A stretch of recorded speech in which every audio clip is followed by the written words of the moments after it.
এই যে আয় তুল, এইভাবে এখানে গোড়াতে হাত দেবার, টুক করে তুলবা। নমস্কার বন্ধুরা, কেমন আছো তোমরা সবাই? আশা করছি সবাই খুব ভালো আছো, আর আমিও ভালো আছি। সঙ্গীতের প্রতিদিনের আজকে নতুন একটি ভ্লগে তোমাদের সবাইকে স্বাগত জানাই। বন্ধুরা, তোমরা ধৈর্য সহকারে পুরো ভ্লগটি দেখতে থাকো, আশা করি তোমাদের ভালো লাগবে। ঢেঁড়স বুড়া হয়ে যাচ্ছে, এই যে ছোট ছোট গুলোই তুলতে হবে। এই যে তুই বললি না ঢেঁড়সের গায়ে কি থাকে, এই যে দেখ, এই যে দেখ গা গুলো কেমন না, কাটা কাটা, এই যে এইরকম। এখান থেকে হাত দাও, হ্যাঁ হাত দাও, নিচু করো, নিচু করো, ভালো করে গোড়াতে হাত দাও, হ্যাঁ টুক, নিচের দিকে, নিচের দিকে এরকম করো, এই তো ভেঙে গেল। এই যে এই যে এই যে এখানে এখানে হাত দিবার। এই যে বরবটি দেখো, বরবটি গাছটা ভালো হলো না, আমরা ঘুরতে এই যে আমাদের গাছের বরবটি, এই যে এই যে এখানে আছে। এগুলো কিসের ফুল হয়? এই যে বরবটি, এই যে ছোট ছোট, এটাই ভালো। এই যে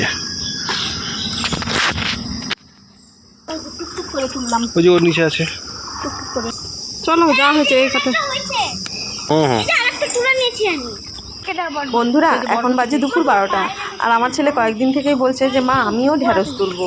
এর আগেও ঢ্যাঁড়স তুলেছি, এর আগে তোমাদেরকে ঢ্যাঁড়স তোলার ভিডিও দেখিয়েছি। আমাদের এই সবজি বাগানের যে সবজিগুলো সেগুলো তোলার ভিডিও তোমাদেরকে দেখিয়েছি।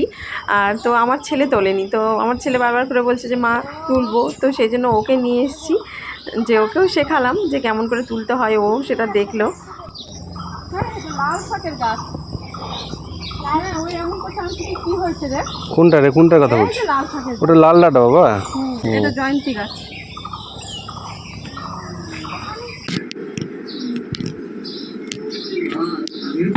এই যে ঢ্যাঁড়স, এই যে কয়েকটা পেলাম, এই যে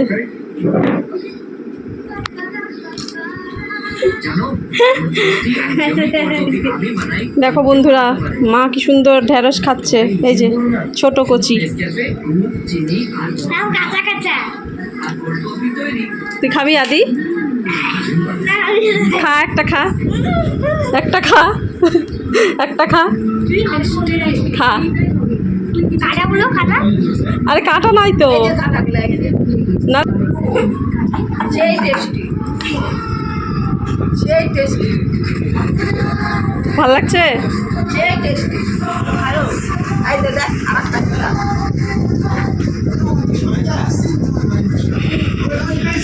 কেমন লাগছে বাবা?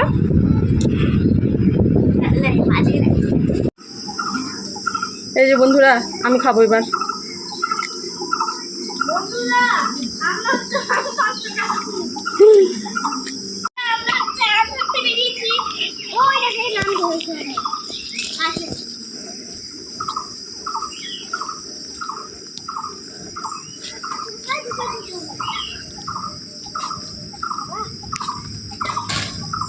পাকা আম, পাকা আছে।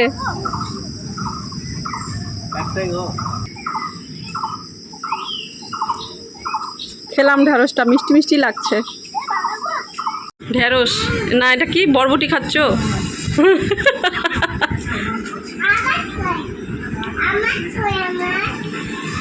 তুমি খাবা? একটা বরবটি দাও।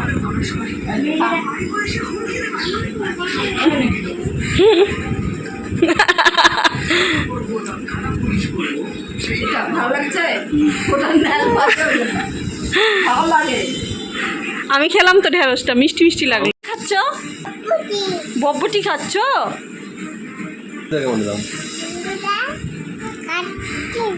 কি খাচ্ছ?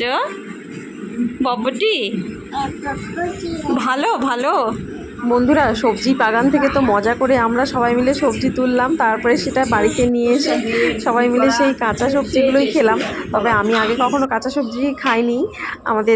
আমার বিয়ের পরেই আমি শুনলাম যে কাঁচা ঢ্যাঁড়সও নাকি খাওয়া যায়। আসলে আমাদের এই বাড়িতে চাষাবাদ, সবজির চাষ টাস এগুলো খুবই হতো। তো আমার শাশুড়ি মা এরকম বললো যে আমাদের বাড়িতে সবজির বাগান টাগান এরকম ছিল, আরও অনেক বেশি সবজি লাগানো হতো। তো আমার শাশুড়ি মা, আমার শ্বশুরমশাই বললেন নাকি কাঁচা ঢ্যাঁড়সও সবজি বাগান থেকে তুলে নিয়ে খেত, তাই আমরাও এবার প্রথম ট্রাই করলাম যে কাঁচা ঢ্যাঁড়স খেতে কেমন লাগে। সেই জন্য আমরা সবাই মিলে একটু মজা করেই সেই কাঁচা ঢ্যাঁড়স আর কাঁচা বরবটি এগুলো একটু খেলাম। সেই রকম খাইনি, একটু খালি টেস্ট করে দেখলাম যে কেমন লাগলো খেতে। আর এখন দেখো কিছু পনির ছিল, শিলিগুড়িতে যাওয়ার আগে আমি কিছু পনির ডিপ ফ্রিজে রেখে গেছিলাম। তো এসে দেখলাম যে ভালো আছে না খারাপ হয়ে গেছে।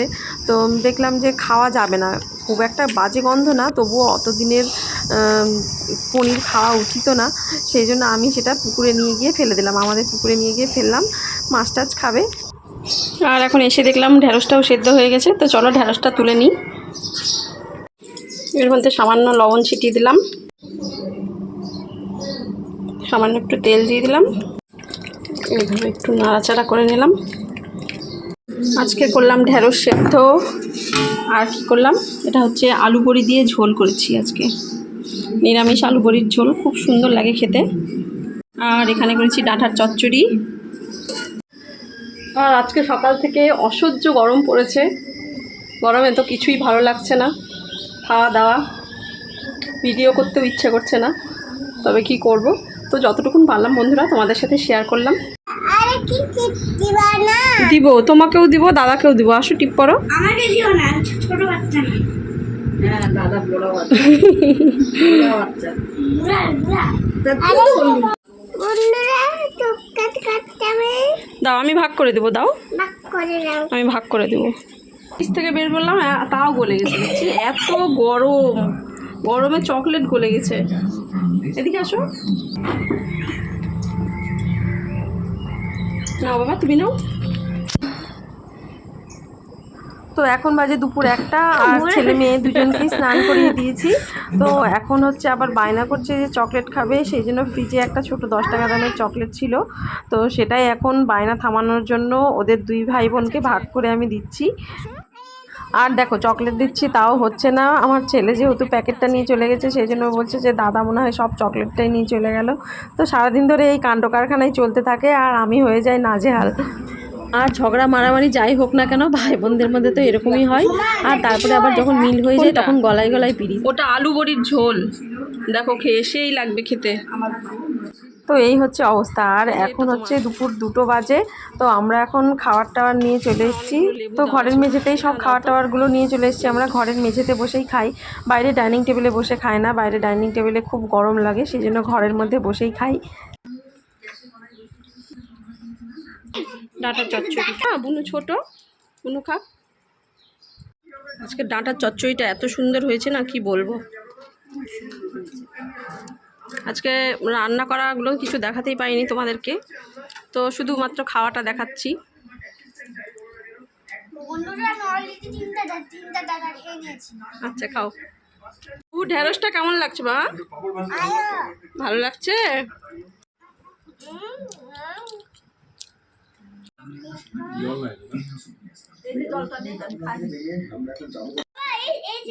একজন যদি বলে আমি আঁটি খাবো তো আরেকজনের চাই। তো এখন আমার তো খাওয়া হয়ে গেছে, 2 ভাই বোনকে এখন খাওয়াবো। আমার মেয়ে তো তাও নিজে হাতে কিছুটা খেলো, আমার ছেলেকে খাইয়ে দিতে হবে। বন্ধুরা এইভাবেই কাটে আমার সারা দিন। তো কেমন লাগলো আজকের ব্লগটা অবশ্যই একটি কমেন্ট করে জানিও, আর যদি ভালো লাগে একটি লাইক করো, আর আমার চ্যানেলটি সাবস্ক্রাইব করে আমার পাশে থেকো। তোমরা ভালো থেকো, সুস্থ থেকো, সাবধানে থেকো। দেখা হবে পরের আরেকটি ব্লগে। দেখি